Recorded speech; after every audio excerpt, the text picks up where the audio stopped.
10 April বিশ্ব homeopathy দিবস। হোমিওপ্যাথির প্রতিষ্ঠাতা ডক্টর ক্রিশ্চিয়ান ফ্রেডরিক স্যামুয়েল হ্যানিম্যানের জন্মবার্ষিকী উপলক্ষে এই দিনটি বিশ্বব্যাপী পালন করা হয়। হোমিওপ্যাথির অবদান, কার্যকারিতা এবং স্বাস্থ্যসেবায় এর ভূমিকা সম্পর্কে সচেতনতা বাড়াতে এই দিনটি বিশেষভাবে পালন করা হয়। শুক্রবার এই দিনটি উদযাপন করা হয় আগরতলা প্রতাপগড় সাধুটিলা রেন্টাস কলোনি স্থিত নেতাজি সুভাষ স্ট্রিট হোমিওপ্যাথিক হাসপাতালে।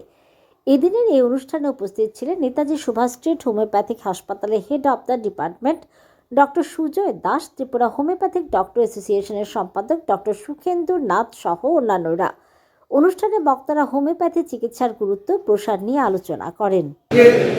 10 এপ্রিল 2026 আমাদের শ্রদ্ধেয় মহাত্মা হ্যানিম্যানের 271তম জন্ম শতবার্ষিকী আমরা পালন করতে চলেছি। তো আজকে এই দিনটাকে বিশ্ব হোমিওপ্যাথিক দিবস হিসেবে সারা বিশ্বে উদযাপন করা হয়। সেই অঙ্গ হিসেবে আজকে আমরা এখানে এই অনুষ্ঠানে আয়োজন করেছি এবং এখানে আমাদের সাথে এখানে উপস্থিত আছেন এই হাসপাতালের ইনচার্জ ডক্টর সুশান্ত সরকার, এখানে উপস্থিত আছেন আমাদের senior ডক্টররা doctor Surya Sen, doctor প্রশান্ত ভৌমিক, ডক্টর সাহা এবং অন্যান্য ডক্টররা এখানে উপস্থিত আছেন। তো আজকের দিনটা পালন করার আগে আমরা বিগত 1 মাস ধরে বিভিন্ন অনুষ্ঠানের মাধ্যমে আমরা এই দিনটাকে সেলিব্রেট